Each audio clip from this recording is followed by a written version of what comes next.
नमस्कार दोस्तों, हेल्थ सेवी चैनल में आपका फिर से स्वागत है। हेल्थ सेवी एक ऐसा चैनल है जहां पे हम आपके सेहत से जुड़े अलग अलग मुद्दों पर हर हफ्ते चर्चा करते हैं। और आज हम बात करने वाले हैं एक महत्वपूर्ण सवाल के बारे में, और वो सवाल है कि अगर हम लोग सेहत को ध्यान में रखेंगे तो कौन सा ऑयल हमारे लिए बेहतर है। कच्ची घानी का ऑयल, जिसे हम लोग कोल्ड प्रेस ऑयल भी कहते हैं, या रिफाइंड ऑयल जो बहुत आम तौर से हम लोग यूज करते हैं।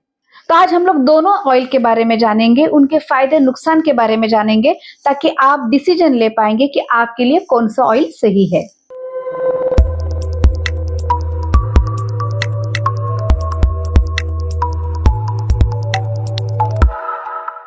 तेल ना कि सिर्फ एक रेसिपी बनाने के लिए या उसका स्वाद बढ़ाने के लिए जरूरी होता है, लेकिन हमारे शरीर के लिए भी तेल की बहुत जरूरत होती है। तेल से हमें ऊर्जा या एनर्जी मिलती है, साथ ही में विटामिन ए, डी, ई के ऐसे इंपॉर्टेंट विटामिन भी हमें उससे मिलते हैं। तेल से जो फैटी एसिड्स मिलते हैं उसके वजह से हमारा हार्मोन बनने में मदद होती है। हमारी स्किन और हमारे हेयर की हेल्थ को मेंटेन रखने के लिए भी तेल की मात्रा बहुत जरूरी होती है। लेकिन कंफ्यूजन ये है कि हमें कौन सा तेल यूज करना चाहिए। मार्केट में वैसे तो कई अलग अलग टाइप्स के ऑयल अवेलेबल है, लेकिन अगर हम लोग वो ऑयल किस तरह से बनाया जा रहा है, इस बुनियाद पे अगर उसे डिवाइड करना चाहेंगे तो दो टाइप के ऑयल होते हैं।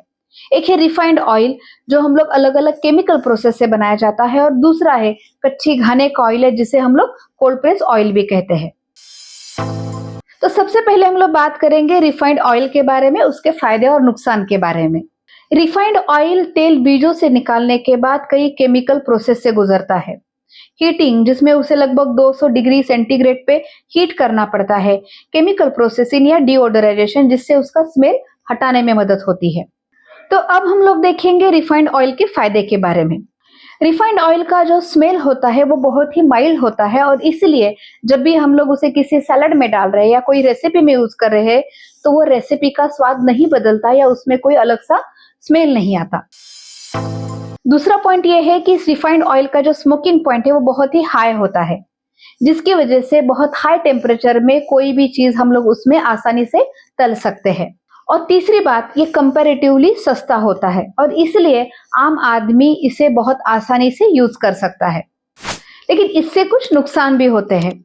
जब ये ऑयल अलग अलग केमिकल प्रोसेस से गुजरता है तो उसमें जो इम्पोर्टेंट विटामिन्स है या उसकी जो न्यूट्रिशन वैल्यू है वो थोड़ी सी कम हो जाती है। साथ ही में उसमें जो ट्रांस फैट होता है या जो केमिकल होते हैं वो बॉडी में इन्फ्लामेशन पैदा करते हैं, और जिसकी वजह से उससे बॉडी को नुकसान होता है। ज्यादा लंबे समय तक रिफाइंड ऑयल ज्यादा मात्रा में यूज करने से मोटापा, डायबिटीज, कोलेस्ट्रॉल, हार्ट की बीमारी, इन बीमारियों का भी एक व्यक्ति को सामना करना पड़ सकता है। अब हम लोग बात करेंगे कच्ची घानी का तेल, या जिसे हम लोग कोल्ड प्रेस ऑयल या इसे वुड प्रेस ऑयल भी कहा जाता है। इसे बहुत ही पारंपरिक तरीकों से बनाया जाता है, और इसमें प्रोसेसिंग के दौरान कोई भी केमिकल यूज नहीं किया जाता। तो उससे फायदा ऐसा मिलता है कि omega 3 fatty acids, vitamin E और बाकी न्यूट्रिएंट्स जो हमारे बॉडी के लिए बहुत जरूरी है वो बरकरार रहते हैं। साथ ही में ये हमारे डाइजेशन के लिए, स्किन के लिए, हेयर्स के लिए ये रिफाइंड ऑयल के कंपैरेटिवली बहुत ज्यादा फायदेमंद होता है। लेकिन इसके कुछ ड्रॉबैक्स भी है। इसका एक अपना पर्टिकुलर स्मेल होता है, और इसलिए कई बार थोड़ा सा खाने का और या सैलेड में अगर हम लोग तेल डालें तो उसका स्वाद थोड़ा सा चेंज हो सकता है। साथ ही में इसका स्मोकिंग पॉइंट कंपैरेटिवली कम होता है, और इसलिए जब हम लोग बहुत हाई फ्लेम पे कुछ अगर तल रहे हैं या बना रहे हैं तो वो थोड़ा सा मुश्किल हो सकता है।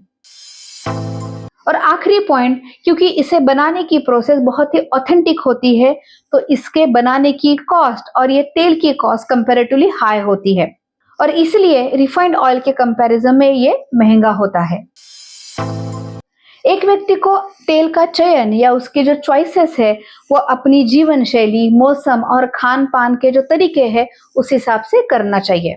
World Health Organization, nutrition experts और कई डायबिटीज और ब्लड प्रेशर रिलेटेड कमिटी के हिसाब से जितना ऑयल, चाहे वो कच्ची घानी का हो या रिफाइंड ऑयल हो, जितना कम से कम हम यूज करेंगे उतना हमारे शरीर के लिए बेहतर होता है। तो यानी हमारे लिए तेल जरूरी है, हमारे खान पान के लिए जरूरी है, टेस्ट के लिए जरूरी है, हमारे हार्मोन्स के लिए, हेल्थ मेंटेन करने के लिए जरूरी है, लेकिन क्वालिटी के साथ साथ क्वांटिटी बहुत ज्यादा मैटर करती है। तो ये सारी जानकारी समझने के बाद ये सवाल उठता है कि हमें क्या चूज करना चाहिए, रिफाइंड ऑयल या कच्ची घानी का तेल। तो अगर आप केमिकल फ्री और कम प्रोसेस तेल यूज करना चाहते हैं तो आपको definitely cold press oil use करना चाहिए। लेकिन अगर आपके खान पान में बहुत हाई स्मोकिंग पॉइंट पे कुकिंग हो जाता है या आपको डीप फ्राइड करना है तो ऐसे समय पे आप रिफाइंड ऑयल का इस्तेमाल कर सकते हैं। तो ठीक से दोनों ऑयल के नुकसान और फायदे समझिए और फिर अपने हिसाब से, अपने बॉडी के हिसाब से, आपकी जरूरत के हिसाब से आप ऑयल का चयन कर सकते हैं। लेकिन ये भी ध्यान रखिए कि जब भी आप कोल्ड प्रेस ऑयल यूज करना चाहते हो तो ये देखना बहुत जरूरी है कि वो सही तरीके से बनाया है और वो शुद्ध है। चाहे आप कोई भी तेल का चयन करें, लेकिन जब भी आप तेल खा रहे हो, क्योंकि उसकी क्वांटिटी बहुत ज्यादा मैटर करती है, तो अपने आप से ये सवाल जरूर पूछिए कि ये तेल आप क्यों खा रहे हो, कितना खा रहे हो और किस लिए खा रहे हो, ताकि आप अपने सेहत का और अपने घर वालों के सेहत का अच्छे से ख्याल रख सके। हम अगले हफ्ते एक इंटरेस्टिंग टॉपिक के साथ मिलने वाले हैं, लेकिन कमेंट में ये लिख के जरूर बताइए कि आप कौन सा तेल यूज करते हैं और आपके क्या चॉइसेस है। तो ये वीडियो कैसा लगा हमें जरूर बताइए, बाकी लोगों के साथ शेयर कीजिए और चैनल को सब्सक्राइब करना ना भूलिए। हम लोग अगले हफ्ते फिर मिलने वाले हैं। Take care.